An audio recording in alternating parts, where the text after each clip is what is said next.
strategies impact system and has helped many professionals like ourselves in being successful in sales, relationships, and life. Let's put our hands together to welcome Mr. Raymond, please. Winners have what? Energy. Okay, very good. So this is what I'm going to do. Every time during the course, in between certain points that I make, okay, which I think is important, I'm going to say this word. Okay, I'm going to say life is great. Okay. Okay. So selling is the best career in the world, and I'll give you evidence why I say so. And I want to show you how you can overcome some of your personal deficiencies that hinder you from true greatness. Because true greatness is from within. How can Lillian become better using her strengths? How can she become better? Okay, see more people. What else besides see more people? She could have gained more confidence there, but where is her strength? Her strength is in relationship. You see, some people sell by relationship. Some people sell by concept. Some people sell, right? So a lot of us sell in different ways. But if she knows where her strength is, she can sell much better. So the concept of anyone can sell is to know that anyone can sell depending on where the strength lies at and how to leverage them. Okay? It depends on where your strengths lie. You see, some people are shy to be in front of 1,000 people. But does it mean that they can't sell? No, but they sell well in small groups. Now, for me, I love to be in front of people. And I sell well in big groups. Yeah? So my strength is working with the masses. Lillian's strength is working with the individuals. Yeah? So everybody has got different strengths. Okay? Okay, that's the concept. Now let's move on. So you need to understand a few things. You need to know where your strengths lie and best to take advantage of your strengths. Okay? You need to know where your strengths lie. Now I'll explain to you in a short while what that means, and then we'll go into details. But let's get the concept first. Let's get the concept out there. Alright, now the next one is the most important one. Okay, you got to get this right. This one is especially for you, Lillian. This is especially for you. Okay? Do you know that weaknesses come from the excess of your strength? Okay. Now, weaknesses don't come by themselves. Weaknesses actually come from your strength. Okay? Now let me explain that to you. Now assume that we are in an office environment and we have an individual who tends to come late all the time. So this manager comes to this person and says that, why are you always so late? Huh?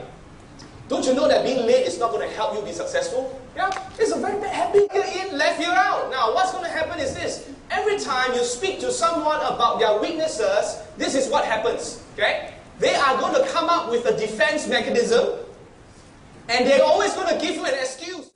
But I was talking to one of the senior people with this large life insurance company, and they were telling me about some of the people who has been in the market so long that they've forgotten what it means to have that passion to sell. And to me, that's really sad. Because if you lose that passion to sell, you lose the passion in life. You know, someone asked me, how do I know that this person is excited about life? Well, just look at his job. Yeah? Does he put the same passion in his job? Does he put the same passion in his life? But this is what I found out that successful salespeople have. These are the 6 things.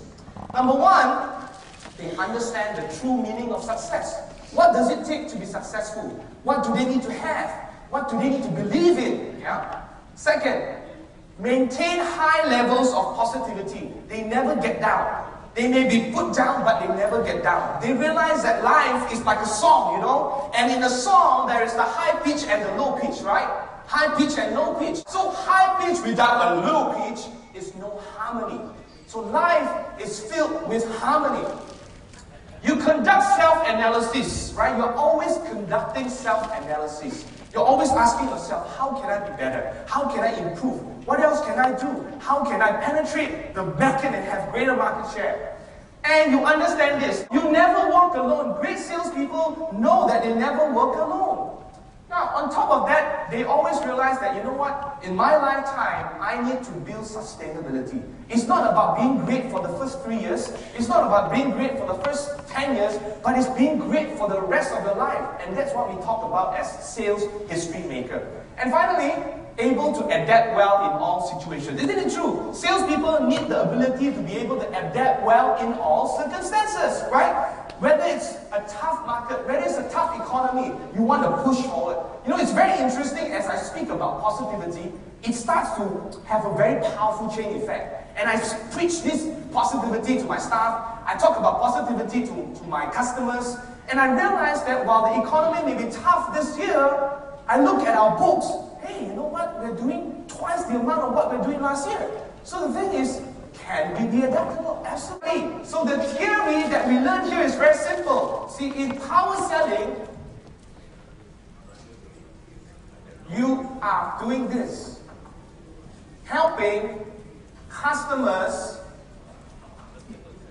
to buy. And that's your job. As a salesperson, it's not about selling. It's about helping customers to buy. It's about giving that good experience, right? It's about giving that good feeling that, you know what, I'm making the right choice. And that's what we talk about when we talk about value add. Okay? So point number one, true meaning of success. Okay, let's move on. Change must start with ourselves. You know, we always say that, you know what, I will change if the person changes.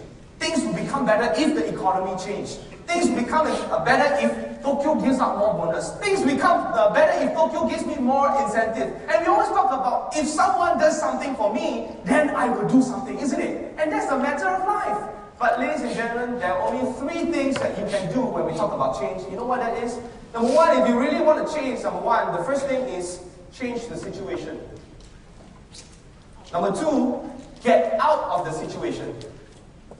Number 3, change yourself. Okay? So let me share with you what we talked about. See, when I was a young man, I wanted to change the world. But I found that it was difficult to change the world, so I go try and change my nation. When I found that I could not change my nation, I began to focus on my town. But then I cannot change my town, so I thought I'll change my family. Now, as an old man, I start to realize that the only thing I can change is myself, because suddenly I realized if I first change myself, then I could have impacted my family, and my family together would have impacted my town could have impacted the nation, and ladies and gentlemen, you could have affected and impacted the world. So change starts with us. Change starts with us. I always remember this thing that I say to people. I say, you know what, if you want change, you can make the difference. If you want to make something happen, you can make the difference. One more time, 9 is green!